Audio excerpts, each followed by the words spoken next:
Hi guys, so I was just watching this video by Riddle where they were talking about that lion cub there you see on the screen getting found, the mammoth that we know has been found, which they even extracted blood from that mammoth under the Siberian ice as it thaws out, and they were discussing viruses and this, rotifers. So I wanted to look into rotifers here,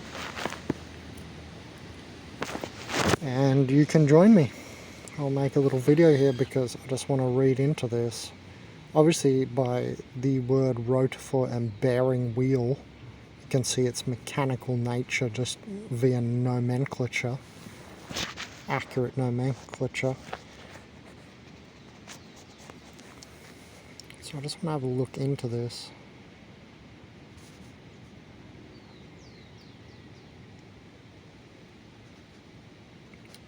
Because they can live, you know, maybe 100,000 years, we don't know.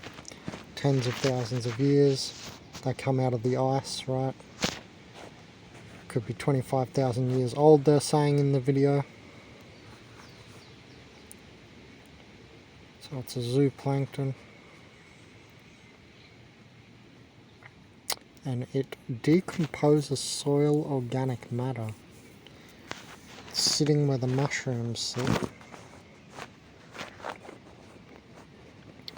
And, you know, I'm wary of things that decompose stuff because we're a composition being, right? A human is a composition, not a decomposition. You know what I mean? We're like this concurrent build-up of the planet's intelligence or something like that, right? And all these things like mushrooms and all that, they break things down. But we're a composition, not a decomposition. So that's why I'm wary of decomposing organites and fungi and microscopic bacteria, or whatever this is. What is this?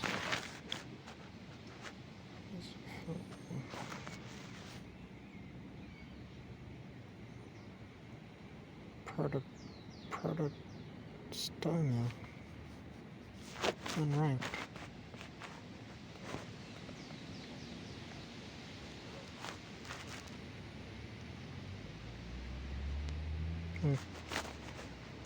So we don't even have everything properly ranked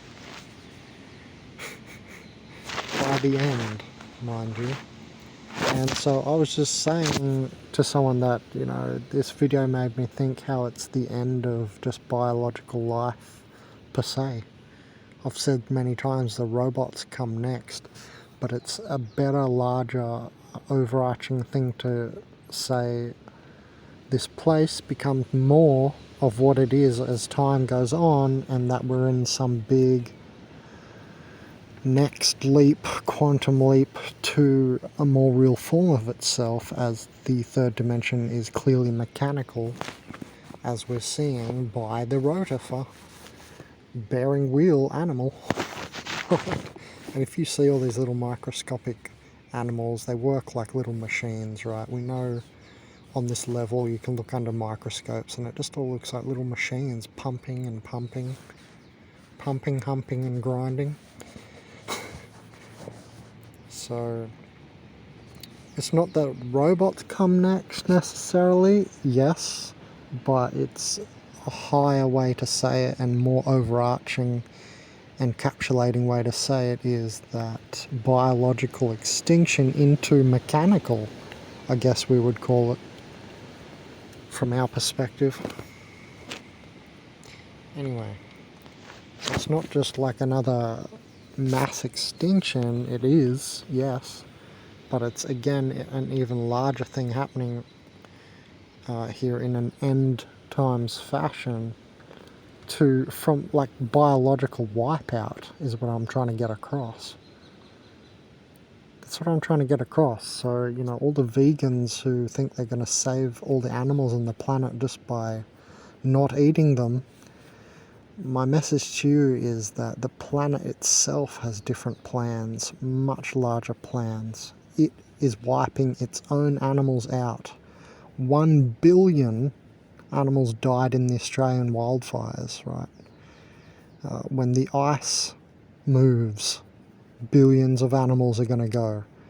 We know there's many species on the brink of extinction already, and it's only getting worse. That's what I'm saying. The planet itself, or this simulation, whatever, the Matrix, has its own plan, and it's very feeble to think that you can save animals just by being vegan. I just want to say that because it's a major reason some people are vegan, and I just feel, for me, the absurdity of being monotone in anything is obvious. And I've been vegan. I've tried it for years. I did it for a solid 3 years.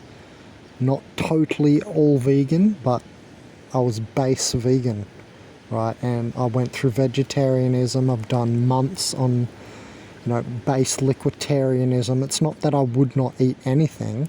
It's I would see how much of that week could I be a liquiditarian, how much of that week could I be a fruitarian, how much of that week could I be a vegan, and so I would base my life on one of those brackets of fooding. And I've shown that video before. There's different brackets from breatharianism, liquiditarianism, monofruitarianism, fruitarianism, veganism, vegetarianism, and then what do we call it? Eat everythingism. I forgot. You know what it's called. Well, you eat everything anyway, including meat and everything. So my point is, it's very obvious when you look at some hardcore vegans that it's not a healthy practice. It takes 1 second to look. You don't even need a full minute, right? It's obvious in all the facets of their body that it's not the endless overarching treatment for everyone always and forever, and it's actually just a reset. That's what I learned, that if you start eating in any direction bad, you start eating too much meat, too much yogurt, too much sugar, too much, eggs, cheese, whatever. If you eat in any direction too much, because, you get, anything is addictive. Anything biological is addictive. Doesn't matter what it is. All of it's addictive because your body changes to suit it. Right? We know your receptors will change to whatever you're intaking. Doesn't matter what it is. It could be a toenail fungus that you're eating, and you'll get used to that. Right? That's how some animals in the environment eat only certain plants from certain evolutionary temporal niches. Right? We know biology changes to meet, what it's eating. Right? So it can survive and exist. So my point is, this can save you a lot of pain on yourself if you're a vegan doing it for the animals. My point is not to stop you being vegan, really. I'm just trying to help you to overcome your mental barrier, because it is a barrier, and it's clearly not the right choice to be monotone in anything. Life is much grander than that. Anyway, enough of that. Just wanted to put a little bit of my philosophy in, because it's very obvious to me that this is a major biological extinction of all biological animals, and humans are a type of animal, into some sort of mechanical nexi. Right? It's like when the slime mold was around, did you think it could envision the human? I doubt it. The fungi back there probably couldn't even envision the human now. Like, my point is that you can't tell what the Earth's going to be like in 1,000 years.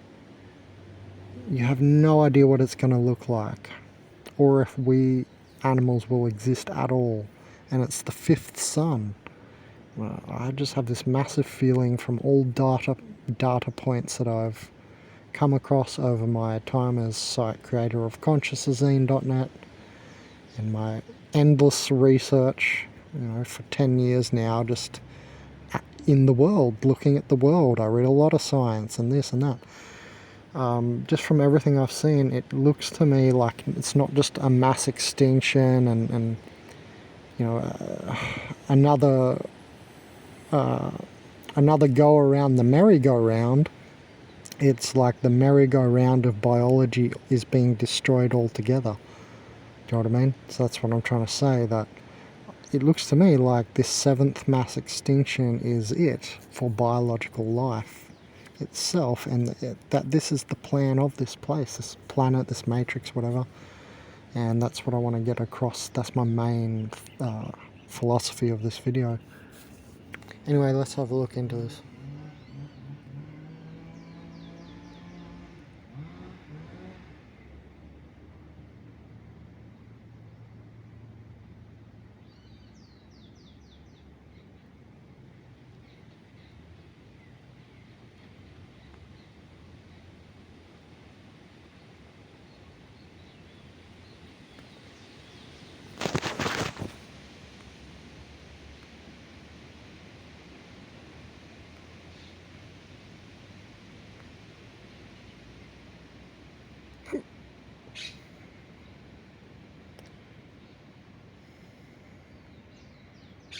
There we go.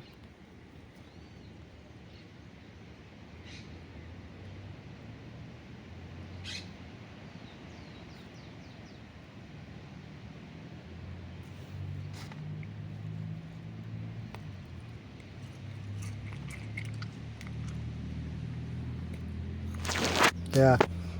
Also, you're going to get a lot of this as part of, the plagues, like in a biblical notion in the end times here. You're going to get a lot of like these little animals coming back and viruses. That video was also by Riddle on YouTube, was also mentioning that. Like anthrax, and there was like 4 or 5 viruses that they named that were outbreaking in Russia and surrounds of Siberia as the ice pulls back and animals touch the dirt as they're eating. And they're zoonotic, so they spread throughout the animals, and that's why I thought I'd say everything I just said on the biological extinction. Because there's more and more zoonotic viruses propping up. And also, as we mono everything out, and this is a huge reason we need to do polyculture, polypermaculture everywhere, ASAP, if you want your children to survive. Because I don't have children, I don't give a fuck, but this is for you and your guys and your children. If you want them to survive, you better be planting polyculture. And my point is, you need to care about rare plants as much as you care about your kid, because it's one and the same. That's how bad these plagues are going to get. Oh, mark my words. Mark my words. That's where you'll get in your consciousness. Remember, I'm a shaman standing at the end. That's the end state. The end of the apocalypse, the return to nature I always talk about in 2089, after the 7-11-year solar cycles of destruction and renewal, that is the apocalypse at the end, the return to nature will conclude in the thought systems that I bring you now as a shaman, because I'm already there at the end, because I don't want to waste my time on the way. So I say, okay, what's the end philosophy? That's what I always am asking myself and saying to myself. And in this case, it's, if you don't want, coronavirus hell earth with, 50 different viruses, not just corona, but 50 other viruses like it, you're going to have to care about the rarest plants on earth as much as you do about your children. Do you get it? You wake up, you take them to school, you feed them every day. You get it? Come on, simple monkeys.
Yeah, this is the issue here. They can revive after a long period and humans cannot.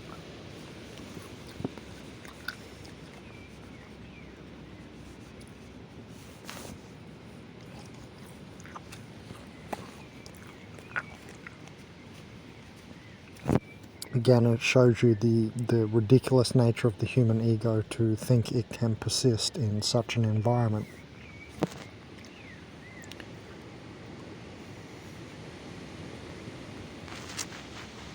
Looks like something like this is more of an ends and a human is more of a means to me.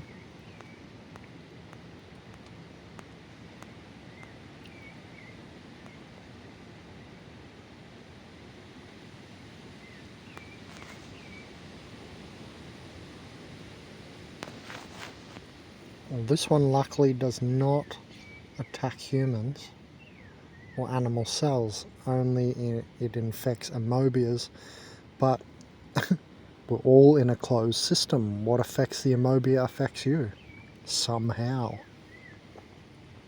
So just as we have more viruses outbreak, things destabilize more and occurrences occur that you couldn't predict or see.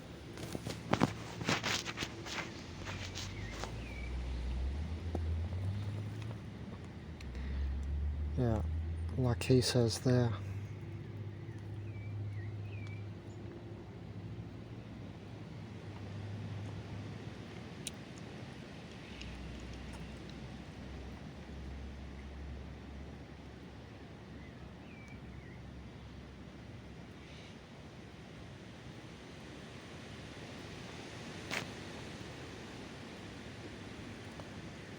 And the graphs that I've seen are increasing outbreaks. So viral outbreaks are increasing over the last 100 years.